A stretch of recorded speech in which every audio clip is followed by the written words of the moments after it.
Hello everyone, this is Jitendra and welcome to JK Online Classes. In this video, we are going to read the chapter 10 that is Living Creatures Exploring Their Characteristics.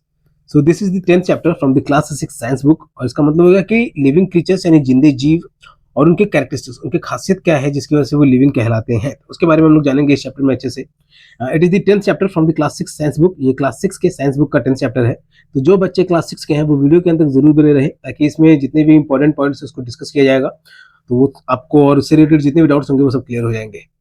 और बच्चों आगे बढ़ने से पहले अगर पढ़ाई में किसी तरीके का हेल्प चाहिए तुम लोग को तो जेके ऑनलाइन क्लासेस से फोन नंबर के माध्यम से या फिर वेबसाइट के माध्यम से संपर्क कर सकते हो। और but all the services are paid. JK online classes YouTube पे भी है, फेसबुक पे भी है, इंस्टाग्राम प्रोफाइल भी है, गूगल बिजनेस प्रोफाइल भी है, व्हाट्सएप चैनल भी है एंड कोरा पे भी है। ओके बच्चों, तो इसे सब जगह लाइक फॉलो सब्सक्राइब जरूर करो ताकि लेटेस्ट अपडेट से अपडेटेड रहो। या फिर तुम मुझे ट्विटर पे फॉलो कर सकते हो। तो जिनको आता है उनके लिए रिवीजन और जिनको नहीं आता उनके लिए शुरुआत। तो जो चैप्टर हम लोग पढ़ने वाले इसमें वो है chapter 10 that is living creatures exploring there characteristics. Okay बच्चों, तो चैप्टर स्टार्ट होता है कि अवधि and Ayush go for a morning walk with their parents. तो अवधि और आयुष जो है वो अपने पेरेंट्स के साथ में मॉर्निंग वॉक पे गए हुए हैं।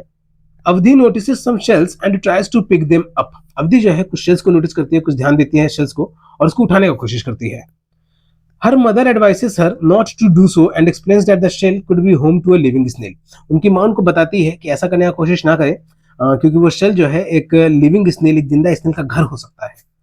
And is actually a part of its body. और वो सिर्फ उसका घर नहीं है, वो उसके शरीर का एक अंग भी है। ठीक है, वो जो शेल है वो स्नेल का एक अंग भी है, उसके पार्ट ऑफ बॉडी है। तो यहाँ बच्चों देख सकते हो कि शेल का इमेज भी बना हुआ है फिगर में।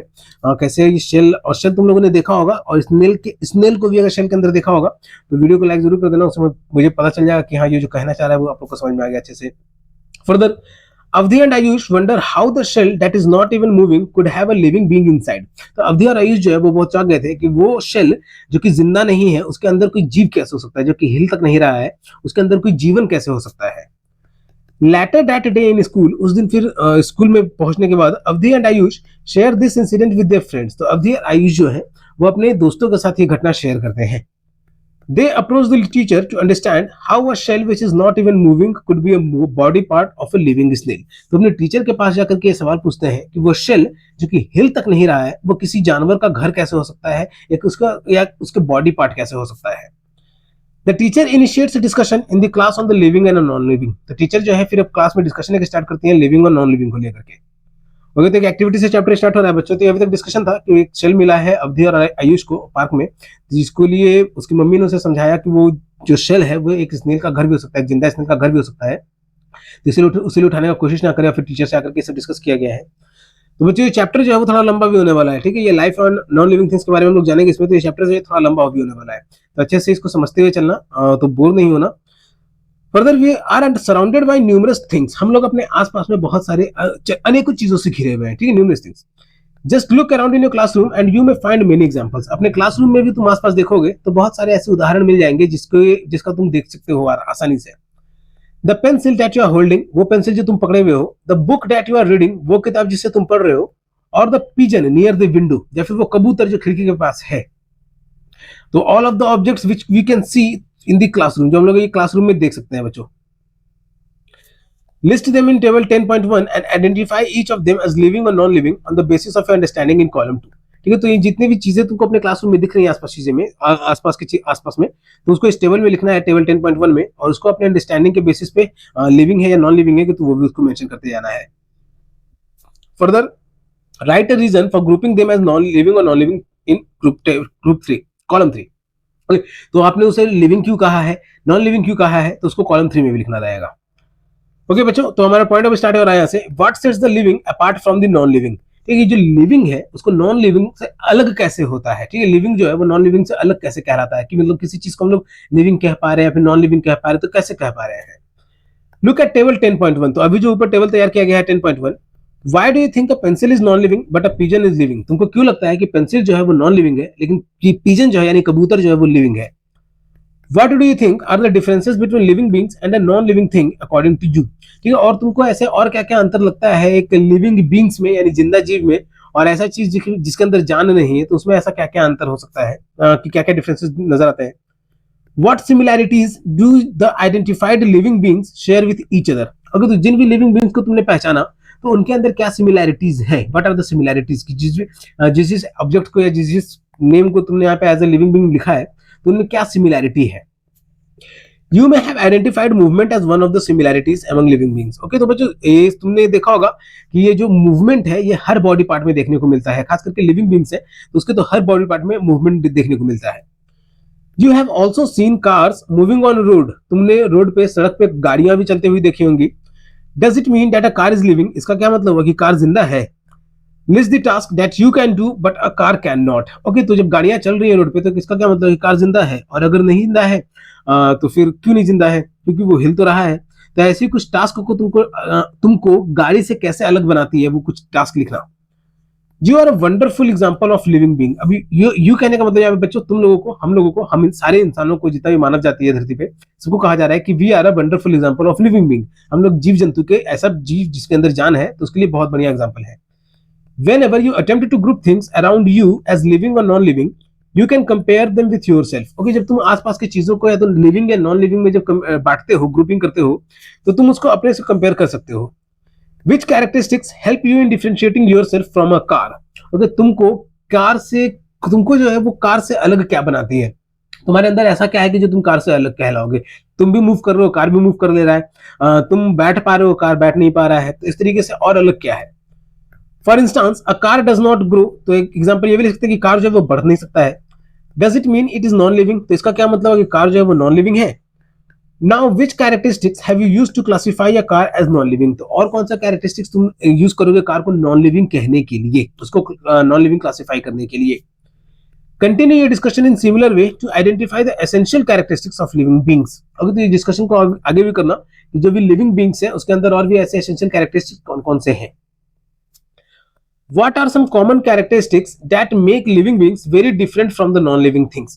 तो ऐसे और कौन से कॉमन कैरेक्टरिस्टिक्स हैं जो कि लिविंग बींग्स को नॉन लिविंग थिंग से अलग करते हैं, मतलब वैसे जीव जिसके अंदर जान है उसको वैसे जीवों से कैसे अलग करते हैं जिसके अंदर जान नहीं है। Let us learn about them. चलो इसके बारे में पढ़ते हैं। Can we consider movement as one of the characteristics to differentiate between the living and the non-living? Movement को, यानी जो डिफरेंस होता है, जैसे हम लोगों के अंदर में, हम लोग के बॉडी पार्ट में जो भी मूवमेंट होता है, हम लोग हाथ हिला सकते हैं, अपने आईलिड को मूव कर सकते हैं, मुंडी हिला सकते हैं, तो इस तरीके का जो मूवमेंट है तो ये कंसिडर कर सकते हैं मूवमेंट कैरेक्टरिस्टिक लिविंग और नॉन लिविंग के बीच में। क्योंकि नॉन लिविंग कहने का एक एग्जांपल लेते हैं बच्चों, डस्टर। ठीक है, डस्टर टेबल पे रखा हुआ है तो वो डस्टर अपने आप से तो एक जगह से दूसरी जगह नहीं जा सकता है, तो इस तरीके का जो मूवमेंट है तो वो क्या नॉन लिविंग हो गया। List 5 things around you that can move on their own, तो अपने आसपास के 5 चीजों के नाम बताओ जो अपने आप से हिल सकती हैं। Do you think that all 5 things that you have listed can be considered as living just because they can move on their own, तो तुमको लगता है कि तुम्हारे आसपास की जो चीजें हैं क्या उसको हम लोग लिविंग कंसीडर कर सकते हैं क्योंकि वो अपने से हिल रही हैं। However, unlike animals, plants do not move from one place to another. Plants जो है, पेड़ पौधे जो होते हैं वो एक जगह से दूसरी जगह नहीं जा सकते हैं।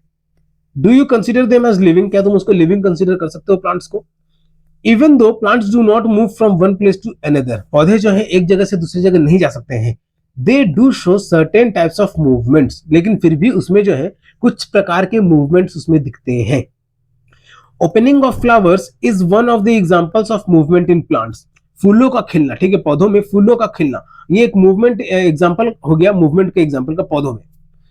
Another example of movement in plants is seen in insectivorous plants. दूसरा एग्जांपल हम लोग दे सकते हैं insectivorous plants में। insectivorous plants वो हो गए जो कीड़े खाते हैं, ठीक है, तो उनमें भी जो कीड़ा खा ले रहा है तो यानी उसमें ऑब्वियस बात है कि मूवमेंट हो रहा है बच्चों, ठीक है। हम लोग भी जैसे भोजन को खाते हैं तो अपने मुंह को भी हिलाते हैं यानी मूवमेंट हो रहा है, तो उस तरीके से जो प्लांट भी अगर कीड़ा खा ले रहा है तो उसमें मूवमेंट हो रहा है।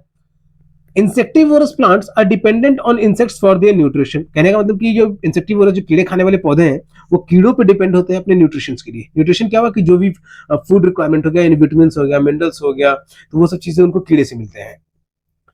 Drosera is one of the examples of an insectivorous insectivore, ठीक है, तो here is the image given of Drosera, ये ड्रोसेरा का इमेज है जो कि एक इंसेक्टिवोर है, कीड़ा खाने वाला पौधा है। Drosera is featured with saucer shaped leaves having many hair-like projections of unequal length with sticky ends। तो ड्रोसेरा जो है ये सॉसर शेप्ड लीव्स है, ठीक है, सॉसर से मतलब कि प्लेट नुमा है, ये देख सकते हो कि यहाँ पे इमेज में, तो इसमें जो छोटे छोटे रेशेनुमा बाल निकले हुए हैं और इनके एंड्स जो है स्टिकी हैं। Whenever an insect enters the saucer, जब भी कोई कीड़ा उस सॉसर में, यानी जो लीव्स के सॉसर नुमा जो स्ट्रक्चर उसमें आकर के कोई कीड़ा बैठता है, hair moves inward and trap the insect with their sticky ends. ठीक है, वो जो बाल है, जो छोटे छोटे रेशे वाले हेयर है, तो अंदर की ओर आते हैं और उस कीड़े को बंद कर देते हैं। Try to observe the mechanism of movement in other insectivorous plants. ठीक है, तो बाकी के इंसेक्टिवोरस अगर प्लांट्स हैं तो उसके मूवमेंट को कभी रीड करने का कोशिश करना, उसके मैकेनिज्म को। Climbers also wind themselves around any object placed close to them. अब क्लाइंबर्स कहने का मतलब कि वैसे पेड़ पौधे जो कि लत्तर, जो जिसको सपोर्ट का जरूरत होता है ऊपर चढ़ने के लिए, तो वैसे प्लांट्स उनको भी दूसरे प्लांट से अपने आप को क्रॉस कर पकड़ लेते हैं वो। That means even though plants do not move from one place to another, they do show some movements. तो इसका मतलब ये होगा कि प्लांट जो एक जगह से दूसरी जगह नहीं जा सकते हैं, लेकिन उसमें मूवमेंट जरूर होता है। ओके, जैसे पहला एग्जांपल लिया गया इंसेक्टिवोरस प्लांट ड्रोसेरा का, तो कोई भी इंसेक्टिवोरस प्लांट हो वो इंसेक्ट को पकड़ने के लिए मूवमेंट जरूर करेगा। तो इसीलिए प्लांट जो एक जगह से दूसरी जगह नहीं जा सकते, लेकिन उनके अंदर मूवमेंट जरूर होता है। Compare yourself with the picture of your childhood. तो अब के समय में तुम अपने बचपन के फोटो से देखना बच्चों। Can you wear the dress that you used to wear 4 years ago. तो क्या तुम वो कपड़ा जो आज से 4 साल पहले पहनते थे, क्या उस कपड़े में तुम फिर से अट सकते हो? तो नो, ठीक है, कभी नहीं अट सकोगे। Because you have become larger in size. क्यों? क्योंकि तुम थोड़े बड़े हो गए, तुम्हारा साइज जो बढ़ गया है। This is due to growth in your body, और ये इसलिए क्योंकि तुम्हारे बॉडी में ग्रोथ हुआ है।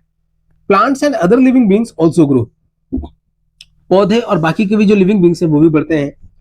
Can we consider growth as a characteristics of living beings. क्या हम लोग ग्रोथ को कैरेक्टरिस्टिक्स मान सकते हैं लिविंग बींग्स का? ठीक है, कैरेक्टरिस्टिक्स मतलब की खास बात कि बढ़ने वाली जो कैपेबिलिटी है, यानी ग्रोथ जो है, वो हम लोग किसी भी लिविंग बींग्स का कैरेक्टरिस्टिक्स मान सकते हैं उसको।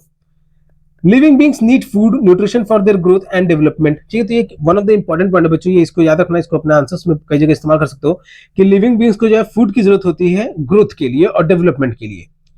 List 5 living beings that require food to grow. ठीक है, तो 5 ऐसे लिविंग बींग्स के नाम लिखने हैं जो कि ग्रो करते हैं, जिनको फूड की जरूरत होती है ग्रो करने के लिए। Now think of a process without which we can not live. अब एक ऐसा प्रोसेस के बारे में बताना जिसकी वजह से हम लोग नहीं जी सकते, जी नहीं सकते। ठीक है, यानी सांस लेने वाला, हवा वाला प्रोसेस, तो वही होगा इसमें भी आगे जो देखना होगा। ठीक है, count the number of breaths you take per minute after a normal walk. ठीक है, तो कितनी बार तुम सांस ले पा रहे हो एक नॉर्मल वॉक करने के बाद, वो नंबर ऑफ ब्रीथ काउंट करना। ठीक है, कितनी बार सांस ले रहे हो, कितनी बार सांस छोड़ रहे हो। आफ्टर अ रन, तो एक नॉर्मल वॉक हो गया, उसके बाद फिर एक नॉर्मल रन के बाद एक बार दौड़ लगा करके आओ, तो उसके बाद देखो कितनी बार सांस ले पा रहे हो। And after a few dance steps, अब इस बार दौड़ने नहीं लेते हैं, तो कोई मान लो डांस स्टेप की हो, तो उसकी कुछ डांस स्टेप के बाद तुम्हारे अंदर क्या ब्रीदिंग में क्या डिफरेंस आता है। Record the data and observe, और उस डेटा को रिकॉर्ड करते चलो और ऑब्जर्व करते चलो। Do you notice any difference in the number of breaths after each situation. ठीक है, हर बार सांस लेने के बाद क्या कुछ अंतर नजर आता है तुमको? Do you notice the process of breathing in other animals like dogs, cats, cows and buffaloes.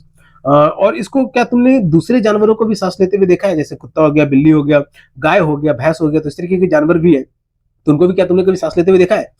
Notice the movement of their abdomen. Abdomen का मतलब हो गया बच्चों पेट। ओके, तो ये जो जानवर हैं इन लोग को भी सांस लेते हुए देखना कभी, और नहीं देखा है तो, और इनके पेट को भी देखना while they are taking rest. और ये मोस्टली जब रेस्ट लिए हुए रहेंगे, मतलब जब आराम कर रहे होंगे, तब इनको तुम ऑब्जर्व करना।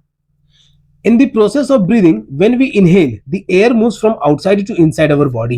ठीक है, ब्रीदिंग के प्रोसेस में जब हम सांस लेते हैं अंदर की ओर, ठीक है, जिसे हम लोग इनहेल कहते हैं, तो हवा जो है वो बाहर से हमारे अंदर आती है। ठीक है, from outside to inside.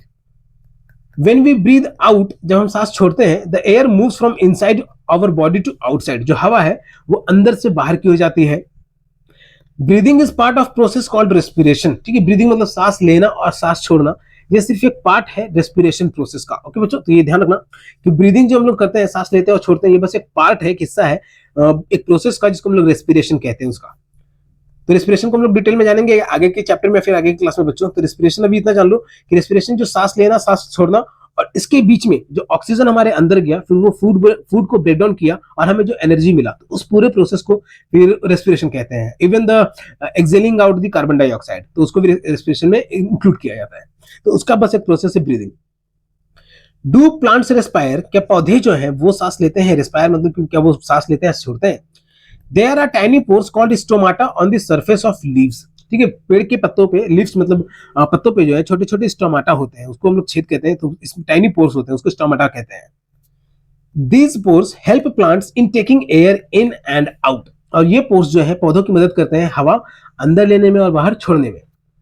Interact with senior class students in your school and request if they can demonstrate stomata. ठीक है, तो ये अपने अपने सीनियर क्लास में, अपने क्लास में, अपने स्कूल में सीनियर बच्चों से बात करना और उनसे पूछना क्या वो स्टोमाटा दिखा सकते हैं using a microscope in your class. ये तुम अपने टीचर से भी पूछ सकते हो बच्चों, जरूरी नहीं कि सीनियर स्टूडेंट से भी पूछना, ठीक है, अपने टीचर से भी पूछना कि स्टोमेटा को दिखाया जाए माइक्रोस्कोप के अंदर में। ऑल लिविंग बींग्स रेस्पायर, जितने भी लिविंग बींग्स हैं उसको रेस्पायर का जरूरत होता है, मतलब इनहेल करना और एक्सेल करना। इवन द प्लांट्स इनहेल और Excel. Have you noticed while patches forming, white patches forming on the shirts around the armpit during summers? तुमने कभी देखा है सफेद रंग का धब्बा बनते हुए आर्मपिट्स, ठीक है, अपने शर्ट्स के आसपास में गर्मियों के समय में खास करके। These patches are formed due to sweat. ये जो दाग बन जा रहे हैं ये पसीने की वजह से बन रहे हैं। These are formed due to sweat. This sweat consists of water and salts removed by the body as waste products. तो ये जो स्वेट है इसके अंदर पानी होता है, नमक होता है, और ये बॉडी से निकल जाते हैं वेस्ट प्रोडक्ट के रूप में, ठीक है, वेस्ट प्रोडक्ट मतलब फालतू का चीज के रूप में। Removal of waste products from the body is called excretion. Waste product से कचरा, बॉडी से वेस्ट प्रोडक्ट का निकलना यानी कचरा का निकलना, उसको हम लोग कहते हैं एक्सक्रीशन। इस प्रोसेस को हम लोग कहते हैं excretion. Urine is also formed as a product of excretion in animals. Urine मतलब कि जो इंसान पेशाब करता है, ठीक है, तो वो जो जितने भी लिविंग बींग्स हैं उन लोग का पेशाब होना ही होना है, ओके बच्चों। तो वो जो पेशाब है वो भी एक एक्सक्रीशन है, ये वेस्ट प्रोडक्ट है, एनिमल्स के द्वारा निकाला जाता है। Do you know that plants also excrete, plant जो है वो भी अपने वेस्ट प्रोडक्ट को बाहर निकालते हैं। You may notice plants excrete excess water and minerals in the form of small droplets on leaves. तुमने पत्तों पे देखा होगा कभी कभार जो एक्स्ट्रा पानी की बूंदे जो आ जाती हैं, तो these are the excrete excess water from the leaves. तो ये एक्स्ट्रा पानी है जो पत्तों में से बाहर निकल जा रहा है। For example grasses and roses, जैसे हो गया घास हो गया, फिर फूल हो गया, गुलाब का फूल हो गया। ऑल लिविंग बींग्स एक्सक्रीट, जितने भी जिंदे चीजें हैं वो एक्सक्रीट करते हैं यानी वेस्ट मटेरियल्स को बाहर फेंकते हैं।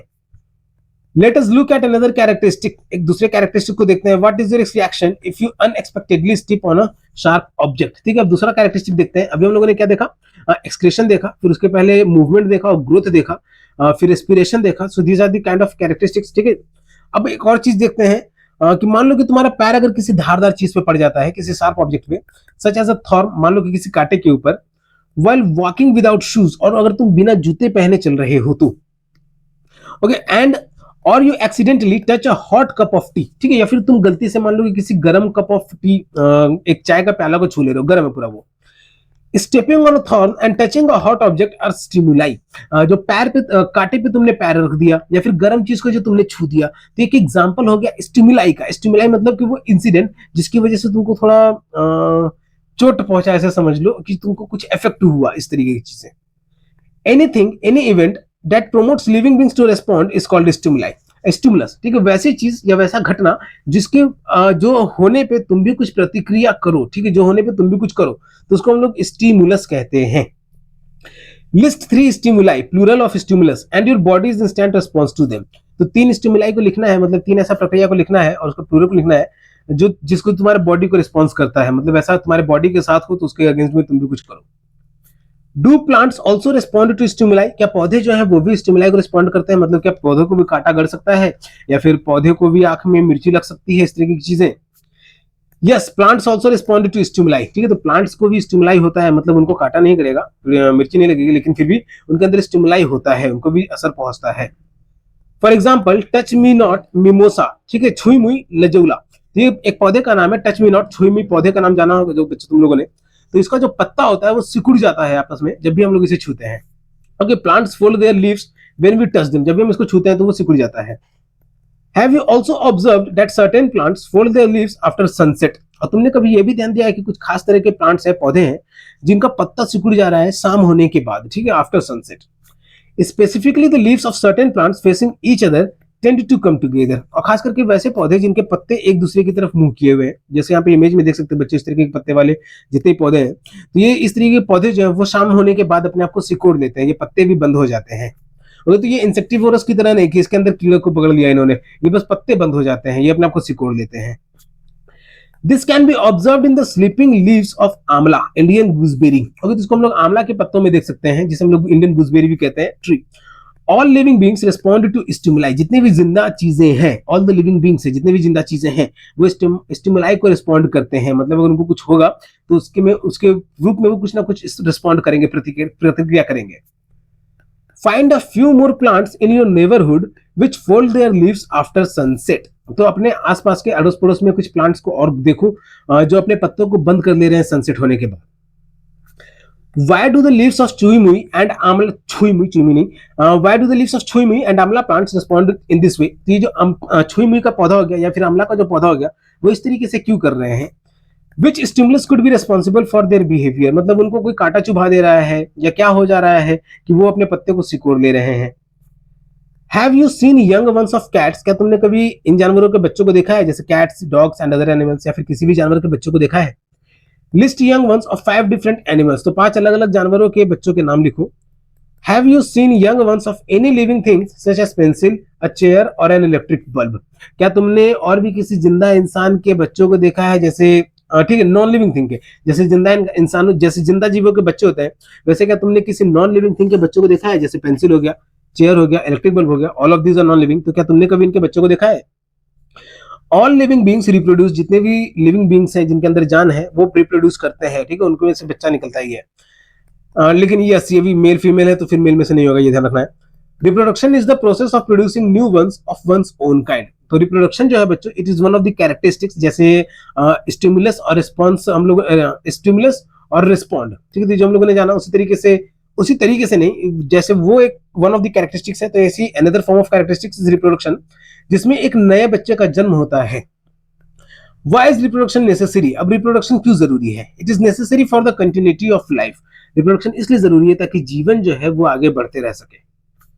When a living being is not able to exhibit all the above mentioned characteristics, जब कोई जिंदा इंसान जो है इसको उसके अंदर ये सारे के सारा कैरेक्टरिस्टिक्स नहीं होता है, despite the availability of all resources, चाहे जितने भी रिसोर्सेज अवेलेबल हो उसके बावजूद भी, लाइक फूड, एयर और water needed for being alive, जिंदा रहने के लिए जितने भी रिसोर्सेज की जरूरत है, अगर उसके पास वो नहीं है, then that living being is said to be dead, ठीक है, जो तो उस लिविंग बीइंग को हम लोग मुर्दा कहेंगे, मतलब उसको खाने की जरूरत है, ना पानी की जरूरत है, ना हवा की जरूरत है, तो मतलब वो मर चुका है।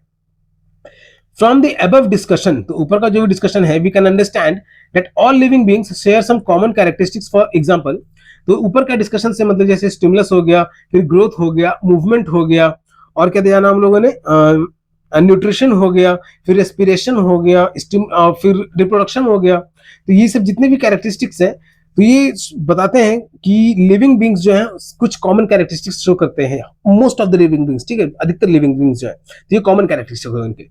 For example, all living beings show movement, जिससे जितने भी लिविंग बींग्स है वो मूवमेंट शो करते हैं, मतलब कि एक जगह से दूसरी जगह वो जा सकते हैं। They need food and they grow, उनको भोजन की जरूरत होती है, they need food and they grow, वो बढ़ते भी हैं। They also respire, reproduce, excrete, respond to stimuli, ठीक है, दे ऑल्सो रेस्पायर, मतलब कि वो इनहेल करते हैं, एक्सहेल करते हैं, वो सांस लेते हैं, सांस छोड़ते भी है। रिप्रोड्यूस, लिविंग बींग्स जो अपने यंग वंस को भी रिप्रोड्यूस करते हैं। एक्सक्रीट, वेस्ट मटेरियल को भी बाहर निकालते हैं, ठीक है, और अगर कुछ उनके साथ घटा तो उसका वो रिस्पॉन्ड भी देते हैं। एंड इवेंचुअली डाई, और जो जन्म लिया है वो मरेगा भी, ठीक है, तो जितना भी लिविंग बींग है, जो भी लिविंग बींग है, उसको एक दिन मरना भी है। Absence of any of these features indicates that they are non living thing, ठीक है, और इनमें से अगर कोई भी फीचर अगर एब्सेंस है, गायब है, तो इससे ये पता चलता है कि वो जो चीज है वो नॉन लिविंग बीइंग है, मतलब उसके अंदर जान नहीं है। Now that you know how to identify a living being, fill up the remaining 2 columns, तो अब ऊपर टेबल 10.1 में बाकी का जो 2 कॉलम है, तो हम लोग लिविंग बीइंग को कैसे पहचान सकते हैं, तो उन दोनों कॉलम को भी उसको भरना बच्चों, उसको कंप्लीट करने की कोशिश करना, and complete the activity. In which category would you place a seed, living और नॉन लिविंग, व्हाई? तुम एक बीज को किस कैटेगरी में रखोगे? लिविंग में, लिविंग कहने का मतलब कि वो जो कि ग्रो करता है या मूवमेंट कर सकता है, रिप्रोड्यूस कर सकता है, तो क्या सीड को तुम उस कैटेगरी में रखना चाहोगे, या फिर नॉन लिविंग में, मतलब कि जो कि ग्रो नहीं करेगा, रेस्पायर नहीं करेगा, रिप्रोड्यूस नहीं करेगा, रिस्पॉन्ड टू स्टिमुलाई नहीं करेगा, उस तरीके से नॉन लिविंग में रखना चाहोगे उसको। Let us explore how a seed germinates to observe some of these essential characteristics in plants, ठीक है, तो कुछ एक्सप्लोर करेंगे कि कैसे जो सीड है वो प्लांट्स में बनता है अपने कैरेक्टरिस्टिक्स के साथ में।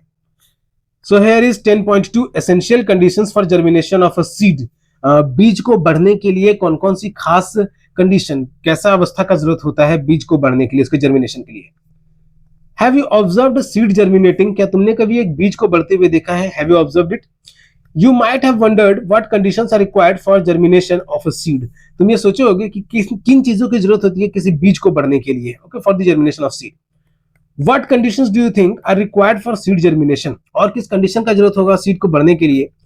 How will you investigate whether these conditions have an effect on the germination of seed, और तुम ये कैसे पता करोगे, कैसे इन्वेस्टिगेट करोगे कि जो कंडीशंस हैं ये सही है सीड के जर्मिनेशन के लिए? Okay, so let us find out by performing activity 10.2. तो इस एक्टिविटी की मदद से हम लोग परफॉर्म करेंगे, let us experiment. Take 4 identical pots filled with garden soil, तो 4 गमले लो, पॉट्स लेना बच्चे, और इनमें सब में मिट्टी भर देना। So 4 bean seeds in each pot, और सब में जो है मटर का, ठीक है, बीन का जो सीड है इन चारों गमलों में रख देना। Now keep this pots in the following conditions for 15 days, और इस गमलों को फिर इस बर्तन को जिसमें भी तुम मिट्टी रखोगे 15 दिन तक इसको ऑब्जर्व करना है, ठीक है। तो पॉट ए में kept in direct sunlight no water. अगर बच्चों तो क्या करना है इसमें कि पॉट ए में जो बीज डाला जाएगा, जो सीड डाला जाएगा, उसको डायरेक्ट सनलाइट में रखना है, लेकिन पानी नहीं देना उसमें। फिर पॉट बी में kept in direct sunlight excess water, ठीक है, इसमें डायरेक्ट सनलाइट रखना है, डायरेक्ट सनलाइट में ये रहेगा, लेकिन पानी बहुत अधिक मात्रा में रहेगी ये। पॉट सी में moist soil kept in the dark, इसमें पानी की नमी जो है बस रिक्वायर्ड अमाउंट में जरूरत रहेगी कि जितना पानी का जरूरत है, मतलब कि मिट्टी गीला हो जाए, ये नहीं कि पूरा भर जाए, तो इस तरीके से उसको रखना है, लेकिन ये सनलाइट में नहीं रहेगा, डार्क में रहेगा। और वही पॉट डी जो है वो मॉइस्ट रहेगा, मतलब मिट्टी तो गीला रहेगा और साथ में ये सनलाइट में भी रहेगा। तो बच्चे ये सेंटेंसेस में यहाँ पे वही चीज लिखे हुए हैं कि कैसे सबको मैनेज किया जाएगा, और जो डायग्राम बना हुआ था। Further indicate the availability of air, sunlight and water for the seeds in each of these cases, ठीक है। तो हवा, सनलाइट और वाटर का जो अवेलेबिलिटी है इन सब केसेस में क्या क्या चीज का कैसे कैसे जरूरत होता है, तो उसको फिर इसमें टेबल 10.2 में भरना। फिर when a seed turns into a sprout, sprout करने का मतलब कि अंकुरित होना, ठीक है, उस बीज में से पहला पत्ता निकलना या पहला उसका तना निकलना, उस तरीके की चीज है, ठीक है, जो अंकुरित कहते हैं उसको हम लोग। It is said to have germinated, तो when the seed sprout then it is said to be germinated. ये ध्यान रखना बच्चों कि उसको जर्मिनेशन का प्रोसेस तभी कंप्लीट कहलाएगा when the seed gets converted into a sprout, ठीक है, जब उसमें से थोड़ा छोटा सा पत्ता निकलना समझ जाओ, तब उसको कहेंगे कि हम लोग वो जर्मिनेट हो चुका है। Predict whether the seeds in each pot will germinate, अब ये जो पॉट्स लगाए हैं तुमने और उसमें जो सीड्स को डाला है तुमने, तो उसके लिए फिर प्रेडिक्ट करो, अंदाजा लगाओ कि क्या उसमें जो हर बीज है क्या वो ग्रो किया ही किया है। Record your predictions for each pot kept under different conditions, ठीक है, तो हर गमले के लिए रिकॉर्ड भी करना है। तो इस टेबल को 10.2 को ऑब्जर्व करना बच्चों, अगर तुम लोग खुद से करते हो तो, नहीं तो किसी तरह का कोई दिक्कत आता है तो अपने टीचर से कंसल्ट करना है स्कूल में। Further regularly observe the pots for 7 to 10 days, ठीक है। तो इस एक्टिविटी की स्टार्टिंग में ही जैसे बताया गया कि 15 दिन तक उस गमले को रखना है, तो इसको उतना दिन तक ऑब्जर्व करना। फिर check the status of germination of the seeds, और वो जो सीड है वो किस तरीके से जर्मिनेट कर रहा है, तो उसके स्टेटस को भी डेली चेक करते रहना। रिकॉर्ड योर ऑब्जर्वेशंस, उसको रिकॉर्ड भी करना। Further, compare your predictions with your observations. Now, what was your prediction about the germination of the seed in those pots, and what you have observed after growing of the seeds? Then what do you observe? वो सब भी लिखना उसमें, और इसको compare भी करना बच्चों। Further, do you think sunlight is necessary for the germination of seeds? क्या तुमको लगता है कि सनलाइट यानी जो धूप है वो बहुत जरूरी है किसी भी बीज को बढ़ने के लिए, उसके जर्मिनेट होने के लिए? Do the seeds in all the pots receive air, जितने भी गमले थे उसमें क्या उन सारे गमलों में जो बीज थे उनको हवा मिला? Do they all receive air, water and sunlight, क्या उनको धूप भी मिला या पानी भी मिला? Is there any pot in which air is not available to the seeds, क्या उसमें कोई ऐसा भी पॉट है जिसको हवा नहीं मिल पाया बीजों को? If so why is it not available, और अगर हाँ तो फिर ऐसा क्यों, उसको हवा क्यों नहीं मिल पाया? What happens to the seeds in the pot where water is provided in excess, ठीक है, और उस पॉट का क्या हुआ जिसमें सीड रखा हुआ और उसमें पानी भी बहुत एक्सेस मात्रा में है, ठीक है, बहुत एक्सेस अमाउंट में है, तो सीड का क्या हुआ? Which seeds receive both air and water, और किस सीड में जो उसको हवा भी मिल रहा है और पानी भी मिल रहा है, which receive both air and water. Identify the pots where you can notice the germination of seeds, उन पॉट्स को आइडेंटिफाई करना है जिसमें सीड का जर्मिनेशन नोटिस किया जा चुका है, किया जा सका है, या फिर जिसमें जर्मिनेशन नहीं किया जा सका है। Further, do your observations match with your predictions, जो तुमने ऑब्जर्व किया वो तुम्हारे प्रेडिक्शन से मैच कर रहा है। तो ये सब चीजें एक्टिविटीज की चीजें हैं बच्चों। मैं बस यहाँ पे जो इंग्लिश में इसका हिंदी में मतलब क्या हुआ वो बस आपको प्रॉब्लम ना हो वो बस समझ में आ सके तो ये एक्सप्लेन करूंगा। Right possible reasons in favour of your observations in table 10.2, ठीक है। तो पॉसिबल रीजंस मतलब कि क्या क्या कारण हो सकता है कि इतना डिफरेंस आया है ऑब्जर्वेशन में और प्रेडिक्शन में, तो टेबल 10.2 में इसको भरना। Based on your observations, state the conditions which favor seed germination, तो अब तुम्हारे ऑब्जर्वेशन पे उन कंडीशंस को भी लिखना है जो सीड जर्मिनेशन को फेवर करते हैं, मतलब सीड जर्मिनेशन के ग्रोथ को बढ़ावा देते हैं। Which of the following are essential for seed germination? Air, water and sunlight, ठीक है। तो इनमें से कौन सा जो है वो सीड जर्मिनेशन के लिए सबसे जरूरी है, हवा, पानी या सनलाइट, धूप? Compare the available conditions in each pot, ठीक है, और जितने भी पॉट्स वहां पे 4 पॉट्स रखे हुए थे तो जितने भी कंडीशंस थे तो वो सही तरीके से मिला कि नहीं मिला, या कितना अमाउंट में मिला या कितना में नहीं मिला, तो ये सबको कंपेयर भी करना। Germination of bean seeds require the right amount of water and air, bean seeds यानी जो मटर का दाना लिया था, जो बीन का दाना लिया था बच्चों, बीन एक्चुअली बीन नहीं, बीन मतलब मैं उसे मटर कह रहा हूं यहाँ पे, वो जो दाना था, ठीक है, वो जो बीज था वो समझ लें यहाँ पे, वो उसको सही अमाउंट में पानी या फिर एयर मिला कि नहीं मिला। Why do seeds require those conditions for germination? Okay, तो ये जो बीज है, जो बीन सीड है, इसको जर्मिनेशन के लिए इन सारे कंडीशंस का जरूरत क्यों है? Do you think that the absence of one or more of this conditions will affect seed germination? और क्या तुमको लगता है कि ये या इससे ज्यादा अगर कोई कंडीशन जो है उसके अंदर नहीं रहेगा तो क्या सीड का जर्मिनेशन को कोई असर पड़ेगा? Further let us understand how this conditions help in seed germination. तब हम लोग समझेंगे कि कैसे ये कंडीशन जो है वो सीड जर्मिनेशन को मदद कर रहे हैं। The effects of the following conditions have been seen in activity 10.2। तो ये जो एक्टिविटी हम लोगों ने ऊपर किया था, तो सारा का इफेक्ट जो है कि मतलब एयर का, वाटर का, सनलाइट का जो इफेक्ट है वो सब कैसे देखने को मिलता है इस 10.2 एक्टिविटी में। Water, seeds require water for germination. बीजों को जो है वो पानी की जरूरत है जर्मिनेशन के लिए, ठीक है, बढ़ने के लिए। Water enables the seeds to carry out the process necessary for their growth. अब पानी जो है वो बीजों को जो है ये ग्रोथ के लिए, जो प्रोसेस के लिए जो जरूरी होता है उसके लिए बहुत ही महत्वपूर्ण चीज है। वो बीजों को इनेबल करता है, उसको सक्रिय करता है कि वो बढ़ सके। The outer covering of the seed is called seed coat. जो बीज है उसके बाहर के कवरिंग को हम लोग कहते हैं seed coat. The water softens the seed coat and helps the tiny embryo inside it and develop into a plant. ठीक है, जो वाटर है तो वो जो सीड कोट है उसको सॉफ्टन करता है, उसको मुलायम कर देता है, और जो टाइनी एम्ब्रियो है उसके अंदर में उसको एक प्लांट बनने में मदद करता है। तो देख सकते हो बच्चों यहाँ पे कैसे बीन सीड को फूट रहा है, उसके अंदर से एम्ब्रायो निकल रहा है, मतलब छोटा सा पहला पत्ता उस तरीके से निकल रहा है। Now this is the importance of water in the germination of seed. Now we'll get to know about the air and soil, यानी हवा और मिट्टी। Seeds need air for germination. बीजों को हवा का जरूरत होता है जर्मिनेशन के लिए, बढ़ने के लिए। They use the air available in the spaces between soil particles. तो वो जो मिट्टी के बीच में जो हवा होता है तो वो उनका जरूरत होता है, उसमें से वो हवा लेते हैं, एयर लेते हैं, ऑक्सीजन लेते हैं सीड्स, ताकि वो बढ़ सके। Moreover, spaces between the soil particles allow roots to grow easily. और वो जो सॉइल पार्टिकल्स के बीच में जो स्पेसेस होते हैं तो उसकी मदद से जो सीड्स हैं उनको आसानी से बढ़ने में बहुत ही मदद मिलता है। नाउ लाइट और डार्क कंडीशंस, ठीक है, लाइट मतलब कि सनलाइट में रहे या फिर नॉर्मल लाइट में भी रहे या फिर बिना सनलाइट के रहे या फिर डार्क में रहे, तो किस तरह कंडीशन में चाहिए। We have learned that for the bean seeds presence of light is not essential for their germination. तो बीन सीड्स के रिगार्डिंग में हम लोगों ने जाना कि उसके लिए लाइट रहना जरूरी नहीं है, वो अंधेरे में भी ग्रो कर सकता है, बस मॉइस्ट सॉइल जो है वो मॉइस्ट रहना चाहिए। In general most seeds do not require light for germination. क्यों? तो जनरल तौर पे बहुत सारे सीड्स जो है, बीज है, उनको जर्मिनेशन के लिए लाइट का जरूरत नहीं है। क्यों? मोस्ट ऑफ द सीड्स जो वो जमीन के नीचे ही रहेंगे बच्चों, ठीक है। तो ये देखोगे कि जब जमीन के नीचे लाइट पहुंचेगी नहीं तो बिना लाइट के बहुत सारे सीड्स जो वो ग्रोथ कर जा रहे हैं, तो इसलिए अधिकतर सीडों को जो है वो लाइट की जरूरत नहीं होती। But after germination sunlight is required for further growth of the seedling. लेकिन उसमें से जब स्प्राउट फूटने के बाद, एम्ब्रायो फूटने के बाद, इसको जब पौधे निकल रहे हैं, पौधे निकलने शुरू हो जाएंगे, तब उसको धूप की जरूरत पड़ेगी, उसको लाइट की जरूरत पड़ेगी। ओके बच्चों, तो एक पॉइंट है, इसको ध्यान रखना है कि बाद में उसको जरूर पड़ेगी, भले ही पहले उसको जर्मिनेट होने के लिए जरूरत ना पड़ रहा हो। तो डू यू नो, कुछ इंपॉर्टेंट फैक्ट्स हैं यहाँ पे। Some seeds of flowering plants like coleus and petunia require light to germinate. तो फ्लावरिंग प्लांट्स मतलब कि फूल वाले पौधे हैं, तो उनको कुछ बीज है जैसे कोलियस हो गया, पेट्यूनिया हो गया, तो उनको लाइट की जरूरत होती है जर्मिनेट होने के लिए, बढ़ने के लिए। Covering these seeds with soil inhibits their sprouting. तो इन बीजों को कवर करने के लिए मिट्टी से, तो इसके लिए स्प्राउटिंग का जरूरत होता है। स्प्राउटिंग मतलब कि उसको उसमें से एम्ब्रायो फूट सके, उसमें से स्प्राउट निकल सके। Seeds of flowering plants like calendula and zinnia need darkness to germinate. तो फ्लावरिंग प्लांट्स, फूल वाले जो पौधे हैं जैसे कैलेंडुला और जीनिया, तो इनको अंधेरे की जरूरत होती है जर्मिनेट के लिए। These seeds should be covered with sufficient soil। और इनको जो है sufficient amount of soil से कवर करके रखना चाहिए, तभी ये ग्रो भी कर पाएंगे, जर्मिनेट कर पाएंगे।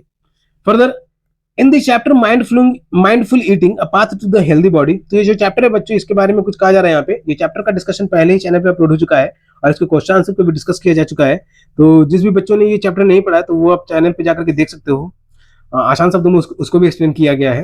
तो इस चैप्टर में चैप्टर क्या कह रहा है इसमें, you have learned that human beings need a balanced diet for good health and proper growth. ठीक है, तो माइंडफुल ईटिंग चैप्टर में जो है ये बताया गया कि इंसानों को, जो ह्यूमन बींग्स है, उसको एक बैलेंस्ड डाइट की जरूरत है ताकि उसका स्वास्थ्य अच्छा रहे और प्रॉपर ग्रोथ हो सके, वो सही तरीके से बढ़ सके।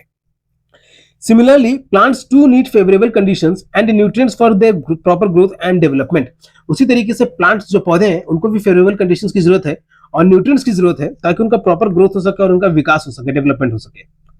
What other conditions do you think would affect seed germination? और कौन-कौन से conditions हैं जो बीज के बढ़ने के यानी seed germination पे affect करते हैं? In activity 10.1, what are the characteristics of living beings? तो 10.1 की जो activity जो टेबल था उसमें कौन-कौन से characteristics हैं living beings के, which made you place plants in living beings? तो मतलब जिसकी वजह से plants को भी living beings के category यानी ग्रुप में रखा गया है। Do plants show growth in activity 10.2? क्या पौधों ने एक्टिविटी 10.2 ने भी ग्रोथ दिखाया था? Are there any other characteristics of living beings that these plants show? और भी क्या कोई कैरेक्टरिस्टिक्स हैं जो ये पौधे शो कर रहे हैं? Let us study another characteristics that can be scene clearly in plants, growth and movement. ठीक है, तो और भी कुछ कैरेक्टरिस्टिक्स है जो प्लांट्स में देखने को हम लोग साफ साफ देख सकते हैं, जैसे ग्रोथ एंड मूवमेंट, जिसको हम लोग और डिटेल में जानेंगे यहाँ पे।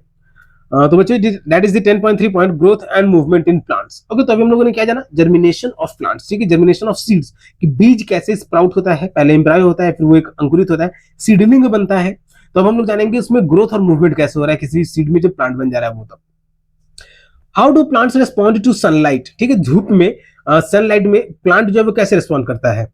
Does sunlight affect the direction of growth of different parts of plants? क्या जो सनलाइट है वो प्लांट्स के अलग अलग ग्रोथ को, डायरेक्शन को अफेक्ट करता है? मतलब कि जो अलग अलग पार्ट्स है, जैसे उसके ब्रांचेस हो गए, तो क्या सनलाइट उन पार्ट्स को अफेक्ट करता है? उसके फ्लावर्स हो गए, लीव्स हो गए, क्या उन सब चीजों पे अफेक्ट करता है? In which direction would the root and shoot of a plant grow and move if the plant is placed inverted? ठीक है, तो किस डायरेक्शन में उसका रूट हो, जड़ हो या फिर शूट हो, उसका तना जो हो, वो किस डायरेक्शन में जाएगा अगर प्लांट को हम लोग इन्वर्टेड, उल्टा करके लगा दे? How would you design an activity to find answers to this questions? तो तुम ऐसा कौन सा एक्टिविटी बना पाओगे और किस तरीके से बना पाओगे इन सवालों का जवाब करने के लिए? So let us design the activity is shown here. Take some bean or gram seeds and allow them to germinate on the moist cloth and moist tissue paper. ठीक है, तो कुछ बीन लो और कुछ ग्राम सीड्स को, चने भी लो, चना का भी अनाज बीज लो, उसको फिर मॉइस्ट क्लॉथ या मॉइस्ट टिश्यू पेपर में रख करो, उसको जर्मिनेट करो। तो देखोगे बच्चों कि इनको मिट्टी या फिर पानी, मिट्टी की जरूरत नहीं है, ये गीला नमी में ही जर्मिनेट हो जाता है। इसमें से सीड्स में से एम्ब्रायो और फिर स्प्राउटिंग हो जाता है इन सीड्स का। Let them germinate until each of them develop into a seedling having a small root and a small shoot. Okay, तो इसको इसी मॉइस्ट क्लॉथ में या फिर मॉइस्ट टिश्यू पेपर में ही ग्रो होने दो, जब तक इसमें एक छोटा सा जड़ निकल आए या फिर छोटा सा तना निकल आए। नाउ टेक 3 ग्लास बीकर्स और टम्बलर्स। अब 3 शीशे के कटोरे लो। ठीक है, बीकर्स का मतलब बड़ा बड़ा कटोरा लो या फिर टम्बलर, ग्लास लो, and label them as ABC। I think it has been shown here, here it is ABC। तो बच्चों ये जब जो भी तुमने बीज लिया, बीन सीड लिया या फिर ग्राम सीड लिया, जो भी बीज लिया, अगर वो ग्रो हो जाएगा तो उसको इन तीनों ग्लास सीड में, तीनों ग्लास में रख देना है। कैसे? तो पहला बीज को upright plant kept in sunlight from all directions. तो एक बीज को इस तरीके से रखना है कि इसको धूप मिले चारों तरफ से।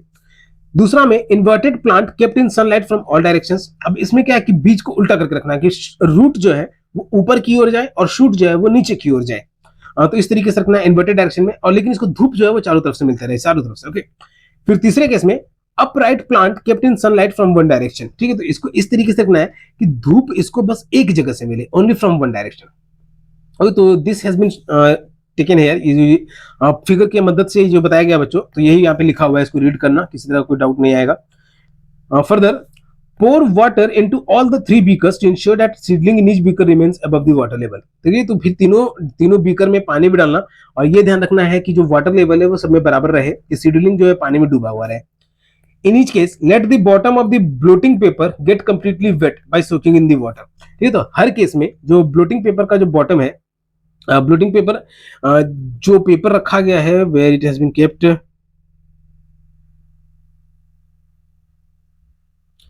जिसपे बीज को रखा गया है। अगर बच्चों ये ब्लोटिंग पेपर है जिसपे बीज को रखा गया है, in this way the seedling will get the moisture from the wet blotting paper. अब इसकी मदद से क्या है कि जो बीज रखा हुआ रहेगा तो उसको नमी जो है वो लगातार मिलते रहेगा पानी से। Place beaker A and beaker B in sunlight as shown, तो उस तरीके से रखना है। फिर बीकर ए बीकर बी को और बीकर सी को भी बस एक जगह से उसको धूप मिलता रहे, इस तरीके से रखना उसको। Fill table 10.3 with your predictions and observations. फिर टेबल 10.3 को हियर इट इज गिवन, तो इसको अपने प्रेडिक्शन से भरना बच्चों, इसको तुम बताना कैसा रहा, अपने टीचर से डिस्कस करना, किसी तरह कोई दिक्कत आता है तो। Further what is the direction of growth of fruit and shoot in beaker A B and सी।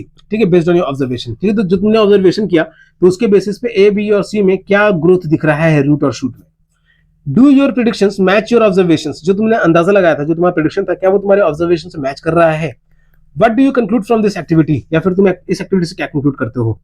तो बच्चों figure 10.3 it can be seen here, direction of growth of root and shoot under different conditions. जो seeds हम लोगों ने A B और seed beaker में या tumbler का लिए जिसमें भी रखा था ब्लोटिंग पेपर के ऊपर में, तो पहले केस में क्या था कि प्लांट जो अपराइट था तो शूट ऊपर की ओर गया और रूट नीचे की ओर आया, जैसा का जैसा था। दूसरे केस में क्या था कि रूट ऊपर की ओर था और शूट नीचे की ओर था, लेकिन जैसे जैसे समय बीता तो शूट ऊपर की ओर जाने लग गया और रूट जो है वो नीचे की ओर ही जाने लग गया।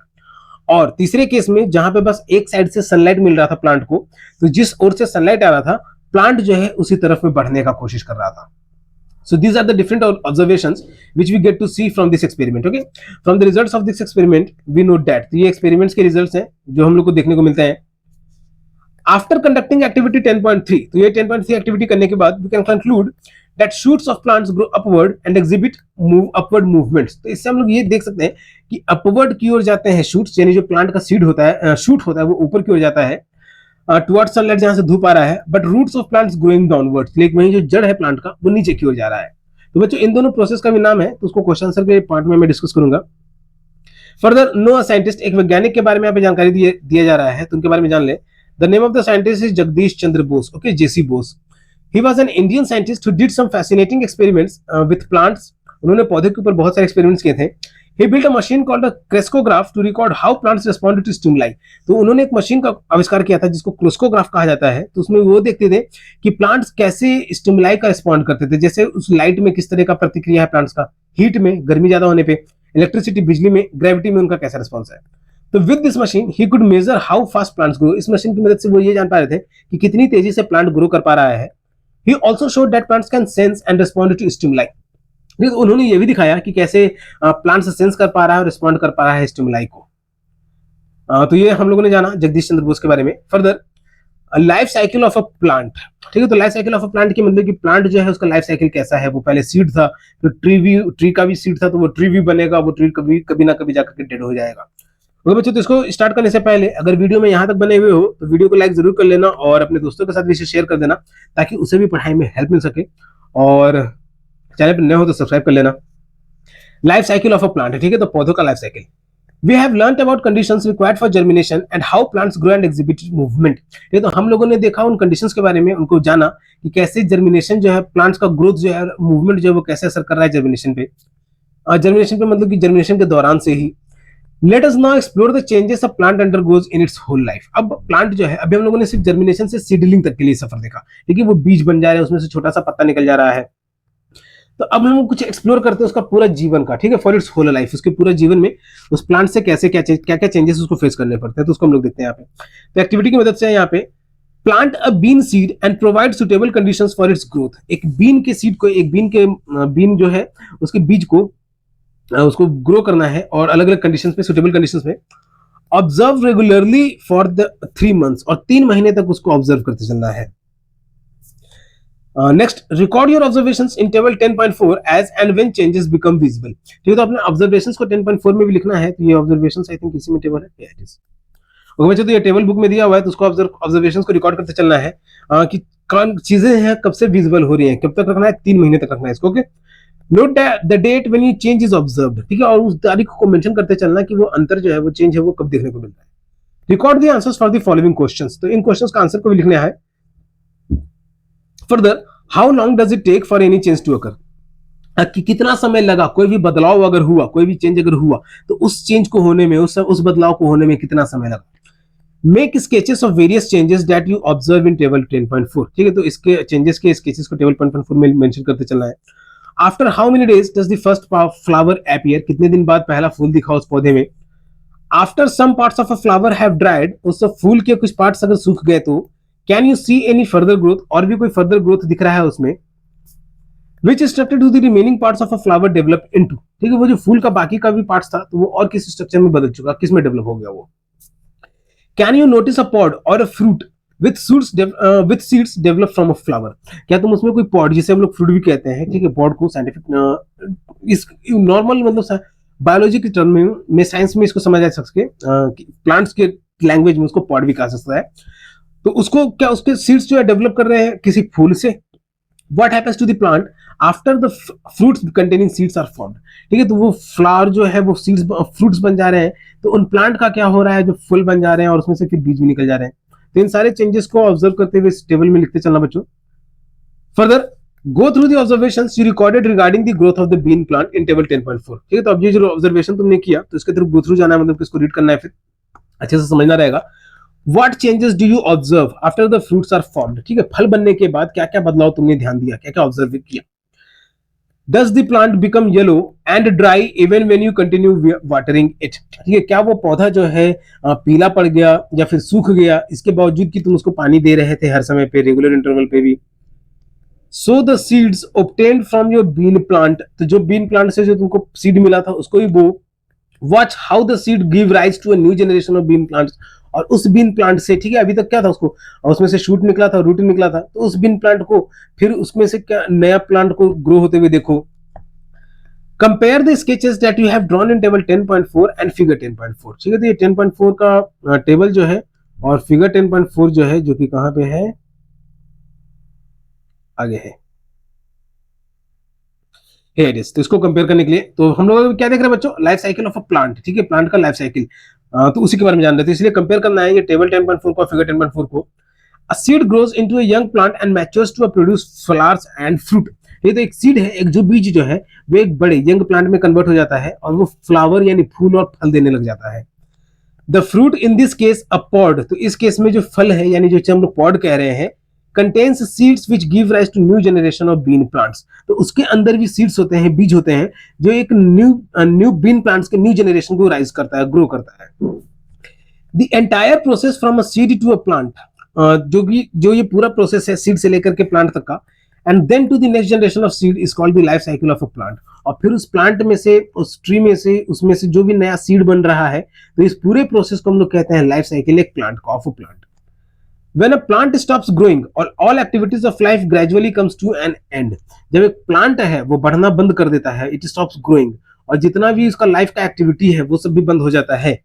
Even after the availability of the necessary conditions, okay, necessary conditions मतलब कि उसको सनलाइट प्रॉपर मिल रहा है, वाटर प्रॉपर मिल रहा है, मैन्योर प्रॉपर मिल रहा है, उसके बावजूद भी अगर वो बढ़ना बंद हो जा रहा है या फिर ग्रोइंग वाले जितने भी एक्टिविटीज है वो दिखना बंद हो जा रहे हैं, then the plant is considered dead. तब उस समय में प्लांट को डेड कंसिडर कर दिया जाता है. ओके बच्चों, तो यही है फिगर 10.4 जिसमें life cycle of bean plant has been shown. Stage 1 is seed, पहले सीड होता है, फिर सीड जर्मिनेट होता है जिसमें रूट निकलता है और शूट निकलता है, फिर अपीयरेंस ऑफ लीफ, शूट में से लीव्स दिखने लग जाते हैं, फिर उसमें फ्लावर्स दिखते हैं, फिर फ्रूट्स दिखते हैं, फिर वो प्लांट फ्रूट्स निकलता है और वो डेड भी हो जाता है. तो इस तरीके से life cycle of a plant चलता है. Now we are going to read about the life cycle of animals. Okay बच्चों, तो हम लोग जानेंगे कि लाइफ साइकिल ऑफ एनिमल के बारे में, मतलब जानवरों की जीवन जो है वो किस तरीके से घूमती है. We have learned about the life cycle of a plant, तो अभी हम लोगों ने प्लांट का लाइफ साइकिल के बारे में जाना. We have seen that a plant goes through many changes in its life cycle, तो हम लोगों ने ये भी देखा कि प्लांट जो है वो बहुत सारे चेंजेस से गुजरता है अपने पूरे लाइफ साइकिल में. Have you ever observed how animals grow over time, क्या तुमने ये ध्यान दिया है कि कैसे एनिमल्स जो है वो समय पे बढ़ जाते हैं. ओके, अब यहाँ पे एनिमल्स का जिक्र किया जा रहा है बच्चों, हम लोग लाइफ साइकिल ऑफ एनिमल्स पढ़ेंगे. अभी हम लोगों ने लाइफ साइकिल ऑफ प्लांट्स पढ़ा था, अब हम लोग एनिमल्स के बारे में पढ़ेंगे. Draw sketches of their young ones and name one. Okay, तो अगर तुमने किसी जानवर को देखा है बड़े होते हुए तो उसको स्केच करो, उसके बच्चे का स्केच करो और उसको उनका नाम भी लिखो. तो एनिमल्स में सबसे पहले life cycle of a mosquito, हम लोग जो पहला लाइफ साइकिल जानेंगे वो मॉस्किटो का. तो मॉस्किटो सबको काटा होगा, और नहीं काटा है तो बहुत अच्छी बात है, ठीक है, मॉस्किटो से बच के भी रहना है. तो ऐसे कपड़े पहनने हैं, फिर मॉस्किटो नेट से भी इस्तेमाल करना है ताकि मच्छर काट ना पाए. तो अब मॉस्किटो का जो लाइफ साइकिल है, कहाँ से जन्म हुआ, कहाँ से मर गया, इस तरीके से चीजें. तो mosquitoes buzzing around is a common experience for all of us. तो मॉस्किटो, यही मच्छर जो हम लोग के आसपास बज करते रहता है, ये कॉमन एक्सपीरियंस है सबके लिए. Female mosquitoes are blood sucking insects that transmit several diseases like malaria, dengue and chikungunya. और तो बच्चों सबसे खतरनाक मॉस्किटो है मच्छर में फीमेल मॉस्किटोज, जो मादा मच्छरें हैं, तो वो लोग सबसे ज्यादा खतरनाक हैं, जो खून तो चूसती ही हैं, साथ में उसके साथ साथ आपको बहुत सारी बीमारियां भी दे देंगी. ओके, तो ये फीमेल मॉस्किटोज हैं जो आपका खून तो चूसेंगे लेकिन बहुत सारा बीमारी भी दे देंगी, जैसे मलेरिया हो गया, डेंगू हो गया और चिकनगुनिया हो गया. और इस तरीके की बीमारियां फीमेल मॉस्किटोज से फैल जाती हैं. You might have learned from newspapers, school notice boards and awareness campaigns that mosquito breeding should be prevented. अगर तो मॉस्किटो को बढ़ने से रोका जा सके, ठीक है, मॉस्किटो का ब्रीडिंग जो है उसको रोका जा सके ताकि ये मलेरिया, डेंगू जैसे बीमारी ना फैल सके, तो इसका जो है इसका कैंपेन के रिगार्डिंग तुम लोगों ने स्कूलों में देखा होगा, स्कूल के नोटिस बोर्ड पे, अखबारों में देखा होगा, या फिर अगर कहीं अवेयरनेस कैंपेन देखा है तो उसमें देखा होगा. We are advised not to allow water to stagnate anywhere in our surroundings. हम लोगों को ये सलाह दी जाती है कि हम लोग अपने आसपास में पानी नहीं जमने दें. Okay, that we should not allow water to stagnate, कि हम लोग अपने आसपास stagnate, हम लोग अपने आसपास में पानी नहीं जमने दें, ठीक है, surrounding in anywhere in our surrounding, अपने आसपास में कहीं पे भी. Why is it so, और ऐसा क्यों? Does stagnant water have any relation with mosquitoes laying eggs? क्या उन जमे हुए मॉस्किटोज का उन जमे हुए पानी का मच्छरों से कुछ लेना देना है? Conduct a safety audit in your school or at your home and surroundings to check for stagnant water. ठीक है, तो अपने घर के आसपास में या फिर अपने स्कूल में भी इस तरीके का कोशिश करना, एक ऑडिट कंडक्ट करना जिसमें तुम देखना है कि पानी कहाँ पे जमा हुआ है। If available carry a hand lens to observe any small creatures. ठीक है, हैंड लेंस कहने का मतलब कि मैग्नीफाइंग ग्लास। तो अगर तुमको वो जमा हुआ पानी दिख जाता है तो एक मैग्नीफाइंग ग्लास ले जाकर के वहां पे देखने की कोशिश करना कि क्या उसमें तुमको छोटे छोटे जीव दिख रहे हैं। Some common places where stagnant water is likely to gather are desert coolers. तो कुछ ऐसी जगह है जहां पे पानी जमा ही होता है, तो वो हो गया कूलर। गर्मियों में देखोगे बच्चों, उसमें पानी जो है पुराना भी हो जाता है कूलर में। प्लांटेड पॉट्स मतलब कि वैसे गमले, ठीक है, गमले जिसमें पौधे लगे हुए हैं तो उसमें पानी भर के रखा जाता है। एंड एनी ओपन कंटेनर, या फिर ऐसा भी ओपन कंटेनर जिसमें पानी भर के रखा हुआ है, तो वो तो ऑलरेडी स्टैग्नेंट है। Further you may find two different types of worm like creatures. ठीक है, तुमको दो तरीके के क्रीचर्स नजर आएंगे उस स्टैग्नेंट वाटर में। दो तरीके के कीड़े नजर आएंगे, क्रीचर्स वर्म लाइक मतलब कीड़े की तरह वो क्रीचर्स नजर आएंगे। They are larva and pupa. तो जो दो तरह के क्रीचर्स हमें नजर आ रहे हैं उन्हें हम लोग कहते हैं लार्वा और पुपा। ओके, लार्वा और पुपा कहते हैं। To distinct life stages during the development of mosquito. तो ये दोनों जो है एक स्टेज है मॉस्किटो के बढ़ने के समय का। ठीक है, लार्वा और pupa, these are the two distinct life stages during the development of mosquito. In case you observe larvae and pupae, अगर तुमको लार्वे और पुपे नजर आता है, रिपोर्ट टू योर टीचर, तो अपने टीचर को कहना। Discuss with the teacher and classmates about the necessary measures one can take to prevent breeding of mosquitoes. ठीक है, और अपने टीचर से ये भी डिस्कस करना कि क्या उपाय अपनाया जा सकता है ताकि मच्छरों का बढ़ना को रोका जा सके। अगर मच्छरों को बढ़ना क्यों रोका जाना है? ताकि मलेरिया, डेंगू, चिकनगुनिया और यहां तक कि आपका खून चूसना भी रोका जा सके। Further, what differences do you observe in the shape of larvae and pupae? अगर तो वो जो स्टैग्नेंट वाटर में अगर बच्चों तुम्हें लार्वा या पुपे नजर आया है तो उसमें क्या अंतर नजर आया है? तो यहाँ पे इमेज दिया हुआ है बच्चों, देख सकते हो पुपे, ये देख सकते हो, और ये लार्वे। तो ये मिट्टी में कहीं पे पानी पुडल बना हुआ है तो उसमें पानी जमा हुआ है, तो उसमें ये लार्वे और पुपे जो ग्रो कर रहे हैं मच्छर के छोटे छोटे रूप जो है वो ग्रो कर रहे हैं। Larvae and pupae of mosquitoes in stagnant water body here, it is shown in the image. Further, mosquito larvae and pupae observed in water bodies repeatedly come to the water surface. अब ये जो लार्वे और पुपे हमें नजर आ रहे हैं पानी में, ये हर बार पानी के सरफेस पे आ जाते हैं। ठीक है, नहीं तो ये रहते तो अंदर में, बट इट रिपीटेडली हमें कभी ना हमेशा पानी पे दिख जाएंगे बच्चों, इसका ध्यान रखना है। What can be the reason for this? इसके पीछे का कारण क्या है कि वो हमेशा पानी पे आ ही जाते हैं ना चाहते हुए भी। Mosquito larvae and pupae live in water and require air to respire. ठीक है, जो मच्छर के लार्वा और पुपा है इनको पानी का जरूरत होता है और हवा का भी जरूरत होता है सांस लेने के लिए। ठीक है, they need air to respire. They move to the surface of the water for air. ये सरफेस, वाटर के सरफेस पे जाते हैं हवा पाने के लिए। How can the life cycle of a mosquito be disrupted? ठीक है, तो मॉस्किटो के लाइफ साइकिल को हम लोग कैसे डिसरप्ट कर सकते हैं? तो वैसे तो जीवों को नुकसान नहीं पहुंचाना चाहिए, लेकिन फिर भी हम लोग यहाँ पे डिस्कस जरूर करेंगे बच्चों, क्योंकि नहीं तो वो हम लोग का खून भी चूस लेंगे, ऊपर से अलग अलग तरह की बीमारियां भी दे सकते हैं। I have seen my mother spraying kerosene oil on stagnant water, why does she do so? तो इस बच्चे ने अपनी माँ को देखा था कि केरोसिन तेल का छिड़काव कर रही है जमे हुए पानी पे, तो ऐसा क्यों? तो इसका जवाब मिल रहा है इसको, kerosene oil forms a thin layer over the water surface. ये जो केरोसिन का ऑयल होता है तो एक पतली सी लेयर बना लेता है पानी के सरफेस के ऊपर में। This layer separates water from air. अब ये जो लेयर है ये वाटर को एयर से सेपरेट करता है। And does not allow larvae and pupae to inhale air. अब इसकी मदद से जो लार्वे और पुपे हैं जो सरफेस पे जमे हुए हैं तो उनको हवा नहीं मिल पाता है ताकि वो सांस ले सके। As result they die. और इसके रिजल्ट के परिणाम में हम लोग वहां पे उन बच्चों का मर्डर कर दे रहे हैं, मच्छर के बच्चों का मर्डर कर दे रहे हैं और वो मर जाते हैं। Alright, now let us analyze through the activity 10.5. And this analyzation is based completely on the growth life cycle of mosquito. ठीक है, ये मॉस्किटो की लाइफ साइकिल पे ही बेस्ड है। Let us solve an interesting puzzle. एक interesting puzzle को solve किया जा रहा है। How will you decide which stage larva और pupa comes immediately after the egg stage? ठीक है, एग स्टेज के बाद कौन सा स्टेज है वो आएगा, लार्वा या फिर पुपा के बाद में। Suppose you are given a container with water from a puddle containing larva and pupae. तुमको एक ऐसा पानी दिया गया मान लो जिसमें लार्वा, मतलब पानी तो है ही, साथ में उसमें लार्वा और पुपे भी है, जो कि एक मिट्टी वाले जो गड्ढे होते हैं जिसमें पानी जमे हुए थे तो उसमें से लेके आया गया है। Design an activity to find out the correct sequence of these stages. तो एक एक्टिविटी को डिजाइन करना है जिसमें अलग अलग मच्छर के जो स्टेज है उसको हम लोग को देखने को मिला है. सो एक डिजाइन किया गया है यहाँ पे. You can take help of the following activity design by Avadhi. Okay, so this girl is Avadhi here. This girl is Avadhi here, who is replying to the Avadhi. And what was the name of the other one? I'm forgetting here. Ayush. Yes, Avdhi and Ayush. Okay, तो उसका भाई था आयुष.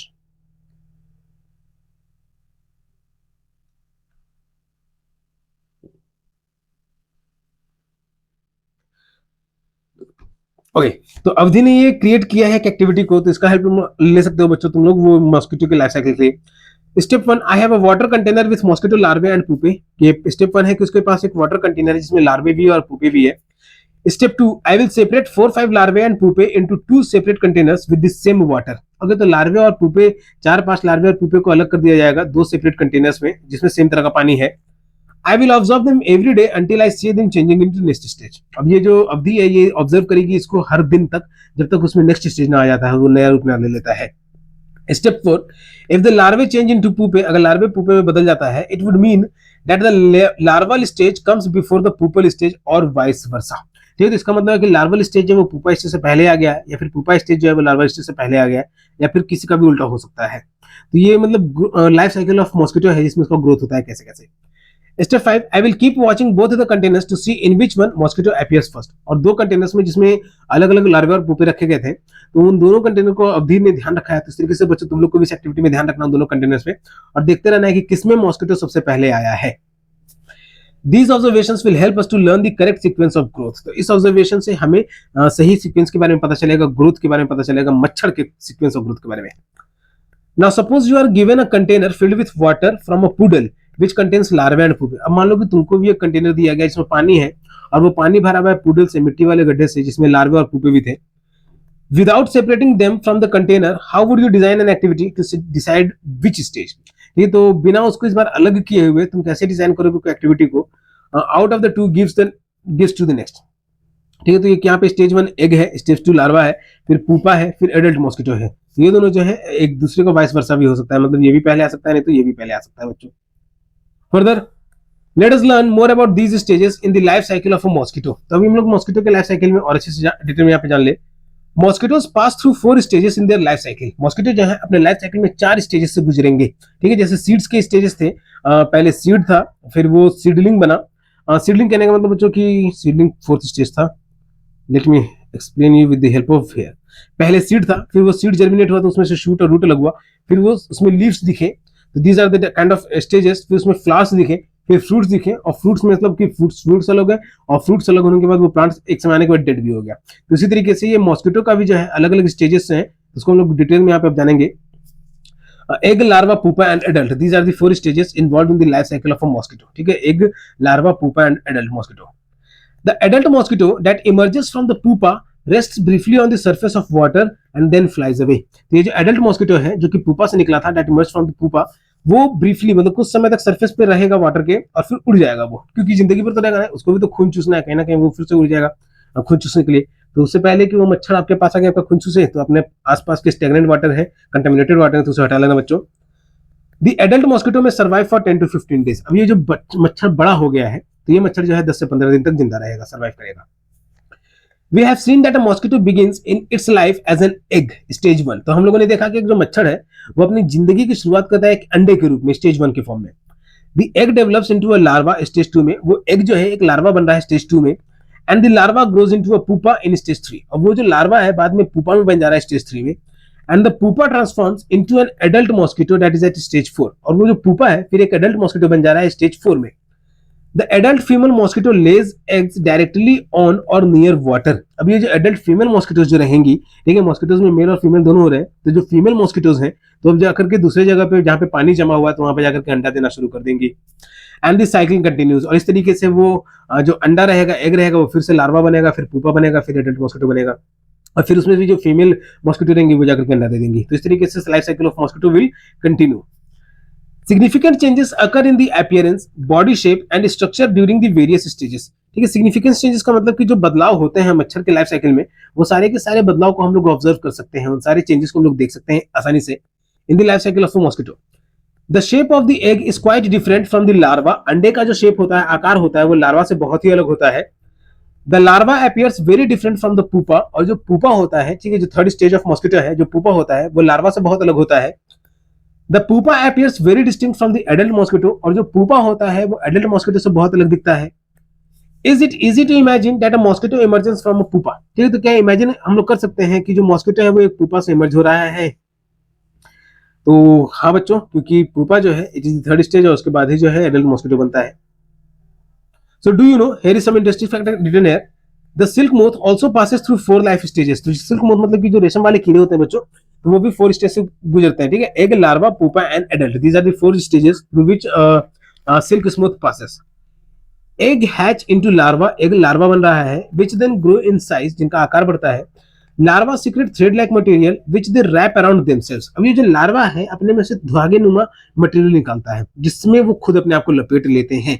अब ये सोचिए कि कितना सुंदर तरीके से इसको बनाया गया है कि वो लार्वा जो है वो थ्रेड लाइक स्ट्रक्चर निकाल रहा है, उसमें अपने आप को खुद बांध ले रहा है, अपने आप को ममीफाइड कर ले रहा है बिफोर चेंजिंग इनटू अ पुपे, ठीक है, तो पुपे बनने से पहले वो अपने आप को लार्वा उसमें बंद कर लेता है। These are the fibers that are used to make silk fabric, और ये वो फाइबर्स हैं जिनकी मदद से सिल्क फैब्रिक बनाया जाता है। In India the khadi and village industries commission, that is KVIC, ठीक है, khadi and village industries commission has set up several centres for silk production. ये सिल्क प्रोडक्शन के लिए बहुत सारे ऐसे सेंटर्स को उन्होंने सेटअप किया हुआ है।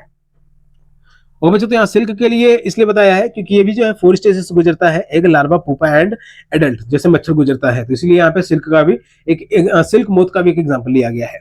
तो now we have been through the life cycle of a mosquito, now we will deal with the life cycle of a frog. Okay बच्चों, तो ये दूसरी बार मैं बोलने जा रहा हूँ कि वीडियो में अगर यहाँ तक बने हुए हो तो वीडियो को लाइक जरूर कर लेना और अपने दोस्तों के साथ इसे जरूर शेयर कर देना, ताकि उन्हें भी पढ़ाई में हेल्प मिल सके। और अगर नए हो चैनल पे सब्सक्राइब जरूर कर देना, मुझे भी हेल्प मिलेगा। Okay, further we are going to start with an activity 10.6, that is letters and allies. Avdi and Ayush are dressed up in full sleeve shirts and full pants today. अवधि और आयुष जो है आज जो है पूरे बाह वाला शर्ट और पैंट पहने हुए हैं, ठीक है, तो दोनों के दोनों ने। It has been raining intermittently for week, ठीक है, तो एक हफ्ते से लगातार बारिश हो रही थी और उन लोगों ने फुल स्लीव वाले शर्ट और पैंट इसलिए पहने हुए ताकि वो लोग मच्छर से बचाया जा सके, ठीक है, मच्छर काट ना सके उन्हें। Further they are going out with their classmates for an activity, वो अपने क्लासमेट्स के साथ जो इस बरसात के मौसम में जो है एक एक्टिविटी पे जाने वाले हैं। After a brief walk led by there science teacher, तो अपने साइंस टीचर के द्वारा एक छोटा सा वॉक करने के बाद they reach a shallow pond, वो एक तालाब के पास पहुंचते हैं। It is surrounded by trees and tall grasses, ये बड़े बड़े पेड़ों से घिरे हुए हैं और लंबे लंबे घासों से घिरे हुए हैं। The teacher cautions them to watch everything from a distance, वो जो टीचर हैं, तो जो साइंस की टीचर जिनके साथ वो बच्चे गए हुए हैं वॉक पे, तो उनको बताते हैं कि जिस भी चीज को वो लोग ध्यान दे रहे हैं, ऑब्जर्व कर रहे हैं, उसको दूर से ही ध्यान देखें, विदाउट कॉजिंग एनी डिस्टर्बेंस, और किसी भी चीज का डिस्टर्बेंस ना करें नेचर में। You may also go to a small water body during the rainy season with a facilitator and explore it by taking due safety precautions. तो तुम अपने घर के आसपास में भी किसी ऐसी जगह पे जा सकते हो जहाँ पे पानी जमा हुआ है, किसी ऐसे के साथ जो जाने में इंटरेस्टेड हो, मतलब अपने घर के सदस्य के जा सकते हो, नहीं तो अपने टीचर से ही फिर से कहना, उनके साथ जाना और एक्सप्लोर करना वहां पे सारे सेफ्टी प्रिकॉशंस को फॉलो करते हुए। सेफ्टी प्रिकॉशंस क्यों बच्चों? क्योंकि वो जो नदी का जहाँ पे पानी जमा हुआ वहां पे गंदगी भी होगी, ये तो मच्छर या फिर अलग तरीके के बहुत सारे कीड़े मकोड़े हैं, तो उनसे बचना है। You may notice a white jelly-like substance on the surface of water towards the edge of the pond. तो बच्चों जो पॉन्ड है वहां पे तुम लोग देखोगे जेली लाइक सब्सटेंस, सफेद रंग का जेली लाइक सब्सटेंस दिखेगा पानी के सरफेस पे।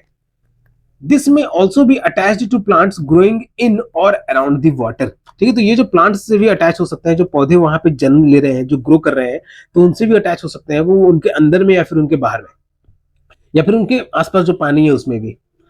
This jelly-like substance is actually a cluster of eggs of a frog, is known as spawn. अब ये jelly-like white jelly-like substances जो हमें दिख रहे हैं, ये इमेज ए में देख सकते हो, तो जो jelly-like substance दिख रहे हैं, तो ये अंडे हैं, मेंढक के अंडे हैं, जिन्हें हम लोग स्पॉन कहते हैं। ओके, तो ये जो jelly-like स्ट्रक्चर है, these are the eggs of a frog, ये मेंढक के अंडे हैं जिन्हें हम लोग स्पॉन कहते हैं।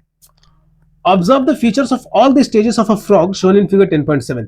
तो बच्चों एक फिगर है यहाँ पे 10.7 में, तो इसमें एक अंडे का एक मेंढक का अंडे से लेकर के बड़ा मेंढक होने तक में कौन कौन से रूप से वो गुजरता है, तो ये सारे इस फिगर में दिखाए हुए हैं, इसको डिस्कस करूंगा मैं अभी। How will you decide the sequence of the given stages A B C D E F, ये जो यहाँ पे 6 सीक्वेंस दिए हुए हैं A से लेकर के F तक, तो एक कौन सा स्टेज किसके बाद आएगा, कौन सा स्टेप किसके बाद आएगा, तो ये कैसे डिसाइड किया जाएगा। Some of the stages show distinct changes in their initial and final shapes. कुछ स्टेजेस जो हैं बहुत सारे चेंजेस शो करेंगे इनिशियल यानी शुरुआती और आखिरी के शेप में। Record this changes in table 10.5। Okay, तो फिर बाद में इस टेबल 10.5 में भी इस चेंजेस को रिकॉर्ड करते चलना है। Based on the observation listed in table 10.5 draw the life cycle of a frog. और फिर ये जो ऑब्जर्वेशन जो तुम यहाँ पे बनाओगे changes in different life stages of a frog में, तो इन ऑब्जर्वेशंस के आधार पे फिर एक लाइफ साइकिल फ्रॉग का कंप्लीट करना है। Compare the figure drawn by you with figure 10.8। So here is the figure 10.8 is given, और इसको फिर कंपेयर करो अपने फिगर से। क्या इसी तरीके से एक मेंढक ग्रो किया है अंडा से लेकर के पूरा बड़ा मेंढक होने तक में। सो let us read it. yes, this is to be written red. So let us read it. Some of the stages have been clubbed together. कुछ stages को एक साथ यहाँ पे मिला दिया गया है. For example, stages A and F in figure 10.7 have been kept under stage 1. Okay, तो stage A और F जो है, A और F कहने का मतलब कि जो पहला स्टेज है और आखिरी स्टेज जो है, ठीक है, स्टेज A जो है और स्टेज F जो है, पहला और आखिरी स्टेज जो है उसको इस स्टेज 1 के अंदर में रखा गया है। You will find 4 stages in life cycle of a frog. ठीक है, तो फ्रॉग के लाइफ साइकिल में भी 4 स्टेज दिखेंगे। Egg stage which progresses to the embryo stage। ठीक है, तो पहला स्टेज है एग वाला जिसमें वो छोटे छोटे अंडे जेली लाइक स्ट्रक्चर के फॉर्म में है। फिर उसके बाद वो एम्ब्रॉय का फॉर्म ले लेते हैं which progress to the embryo stage। The tadpole stage, this embryo get converted into tadpole। छोटे छोटे मेंढक, दुम वाले मेंढक समझ लो इन्हें। ठीक है, तो tadpole consisting of an early stage with a tail and no legs। ये तो दुम वाले मेंढक समझ लो इनमें, और दुम वाले बच्चे मेंढक। It is tadpole stage, third stage, and a late stage with hind legs, the froglet stage. ठीक है, फिर बाद में एक और स्टेज आता है टैडपोल के बाद जिसमें उनके छोटे से पैर आ जाते हैं। ठीक है, उसमें छोटे से पैर आ जाते हैं। And the adult frog stage, और फिर उसके बाद फिर फाइनली एडल्ट फ्रॉग जो पूरे तरीके से मेंढक बन चुका है। तो बच्चे यहाँ देख सकते हो सारे स्टेजेस यहाँ पे एक्सप्लेन किया हुआ है कि स्टेज ए जो है स्टेज 1 स्पॉन, मतलब कि वो क्या है, अभी छोटा छोटा अंडा है, छोटा छोटा अंडा है, मेंढक के अंडा के फॉर्म में है। फिर स्टेज बी, तो एक दिन में पहला दिन अंडा है, फिर 3 से 4 दिनों में वो थोड़ा बड़ा होता है जिसे हम लोग एम्ब्रायो कहते हैं। 7 से 10 दिनों में वो एक टैडपोल बन जाता है, मतलब कि एक जीव उसके अंदर जान आ जाती है, बस उसका एक दुम निकला हुआ रहता है। ठीक है, उसे हम लोग कहते हैं टैडपोल विथ अ टेल। तो 7 से 10 दिनों में। वही 8 से 10 सप्ताह बाद, ठीक है, अब 10 दिनों के बाद नहीं कहा जा रहा है यहाँ पे, 8 से 10 सप्ताह कहा जा रहा है बच्चों।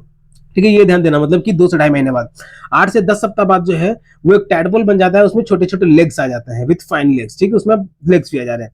नाउ आफ्टर 12 वीक्स, टोटल 12 सप्ताह के बाद वो एक फ्रॉगलेट बन जाएगा। ठीक है, फ्रॉगलेट मतलब कि उसमें एक मेंढक ही रहेगा लेकिन उसमें छोटा सा दुम रहेगा। और 14 वीक्स में, यानी almost after 2.5 month, 2.5 months, it will directly 3.5 months, okay, almost after 3.5 months it will completely converted into adult frog। ये जो पूरी तरीके से adult frog बन जाएगा। Okay, so as we have seen here कि stages of growth of frog has been divided into different form। Okay, तो इसको बच्चों जरूरी नहीं कि यहाँ पे जैसा लेवलिंग किया गया कि स्टेज 1 स्टेज 2 इसी तरीके से तुम भी लेवल करो। इसको तुमको टर्म याद रखना है, spawn, embryo, tadpole with tail, tadpole with leg, फिर फ्रॉगलेट, एडल्ट फ्रॉग, फिर डे 1, डे 3, 4, डे 7, 10, 8, 10 वीक्स, फिर 12 वीक्स एंड 14 वीक्स। इन टर्म्स को याद रखो, डायग्राम को याद रखो, सारा आंसर इसके रिलेटेड क्लियर हो जाएगा, मतलब लाइफ साइकिल ऑफ फ्रॉग के रिलेटेड में। Now discuss in the class along the following points. तो इन पॉइंट्स को क्लास में डिस्कस करना है। How are these eggs of a frog different from the other eggs that you may have been seen? तो ये अंडे, जो मेंढक के अंडे तुमने देखे पॉन्ड में, ठीक है, या फिर जो भी जहां भी तुम्हारे टीचर ने इनको दिखाया, तो ये जो अंडे हैं बाकी के अंडों से कैसे अलग है जिनको तुमने अब तक देखा था। Which stage has the shortest duration? और इस अंडों में से ये जो लाइफ साइकिल ऑफ फ्रॉग देखा हमने, इसमें से कौन सा स्टेज जो है शॉर्टेस्ट ड्यूरेशन का है, कौन सा स्टेज जो सबसे कम समय का था। Is there a change in the habitat during the various stages in the life cycle of a frog? अब habitat कहने का मतलब कि क्या वो लोग जहां पे रह रहे थे तो उनके रहने के जगह में भी चेंजेस आया है, उन मेंढक के रहने की जगह में भी चेंजेस आया। How do the special features support that stage? और खास फीचर जो है वो इस स्टेज को कैसे सपोर्ट कर रहा है। So let us observe figure 10.8। ठीक है, तो हम लोग ऑब्जर्व करेंगे फिगर 10.8 को। You will see that tadpoles develop legs। ये जो tadpoles थे उनके अंदर पैर आ गए थे, they develop legs but still have tails, लेकिन उनके अंदर तभी पूंछ था। Tails help them swim in water। दुम की मदद से वो पानी में तैर तो सक रहे थे, they are helping them to swim in water।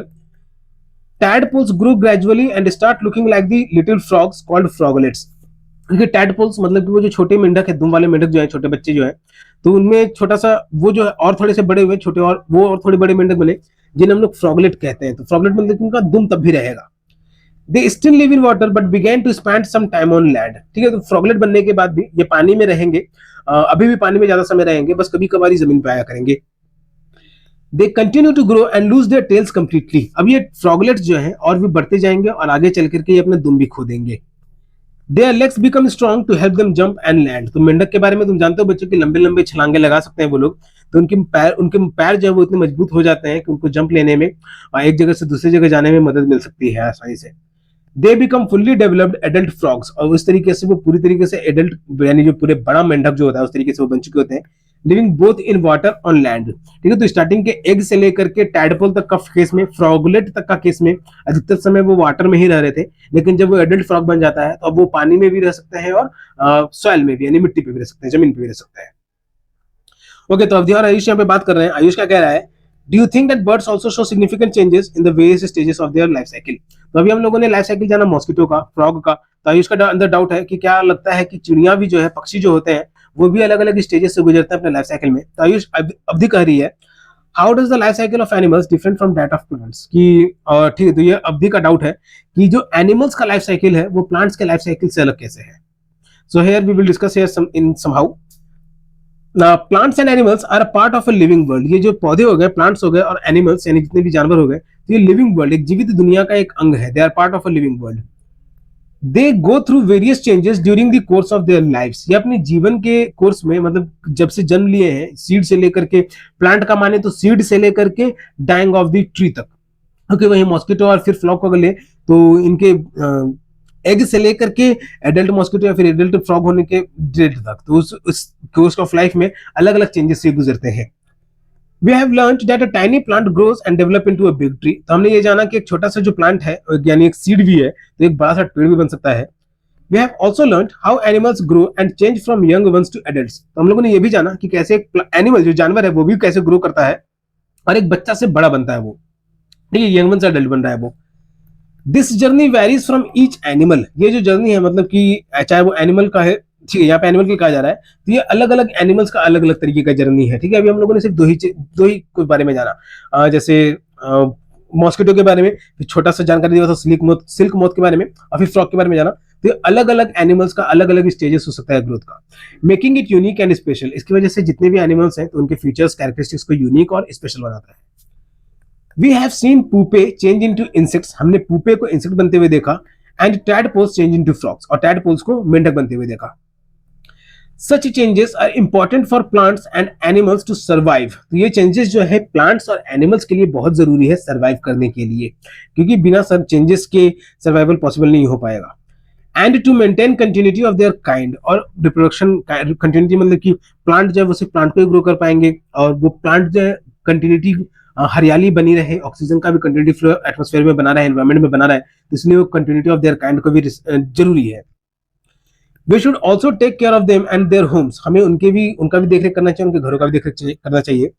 Bye nurturing and preserving their homes we contribute to this flourishing living world. ठीक है, तो उनके घरों को हम लोग नर्चर करके, देखरेख करके और उनको घर को बचा करके हम लोग इस दुनिया को सुंदर बनाते हैं और अपना एक योगदान देते हैं इस दुनिया को बेहतर बनाने में। सो अब आगे में कीवर्ड्स डिस्कस किया गया है। ओके बच्चों, so this is the end of the chapter that is living creatures exploring there characteristics. It was the 10th chapter from the class 6 science book. तो जो भी बच्चे क्लास 6 के हैं, सीबीएसई बोर्ड के खास करके, तो वीडियो के अंत तक यहाँ तक अगर बने हुए बच्चों, तो वीडियो को लाइक जरूर कर लेना और अपने दोस्तों के साथ भी शेयर कर देना, ताकि उन्हें भी पढ़ाई में हेल्प मिल सके। और अगर किसी तरीके का हेल्प चाहिए, ठीक है, स्टडी रिलेटेड लाइव हेल्प चाहिए, तो जेके ऑनलाइन क्लासेस से फोन नंबर के माध्यम से या फिर वेबसाइट के माध्यम से संपर्क कर सकते हो। But all the services are paid. Okay, सारे सर्विसेज पेड है। आगे बढ़ने से पहले, जेके ऑनलाइन क्लासेस खत्म करने से पहले, आगे नहीं, खत्म करने से पहले, जेके ऑनलाइन क्लासेस यूट्यूब पे भी है, फेसबुक पे भी है, इंस्टाग्राम प्रोफाइल भी है, गूगल बिजनेस प्रोफाइल भी है, व्हाट्सएप चैनल भी है, क्वारा पे भी है। सभी जगह से लाइक, फॉलो, सब्सक्राइब जरूर करो बच्चों, ताकि लेटेस्ट अपडेट से अपडेटेड रहो। या फिर तुम मुझे ट्विटर पे भी फॉलो कर सकते हो। जो चैप्टर हम लोगों ने इस वीडियो में पढ़ा वो था chapter 10, that is living creatures exploring there characteristics. Okay, living creatures मतलब कि जिंदा जंतुएं, जिंदा जीव, प्लांट्स के बारे में, एनिमल्स के बारे में, और उनको जिंदा क्या है जो उनको जिंदा बनाती है, क्या अलग चीजें उनको जिंदा बनाती है, उसके बारे में हम लोगों ने जाना। ओके बच्चों, तो जिनको आता है उनके रिवीजन, जिनको नहीं आता उनके लिए शुरुआत। तब तक के लिए keep subscribing, keep supporting, keep loving and keep learning. Thank you.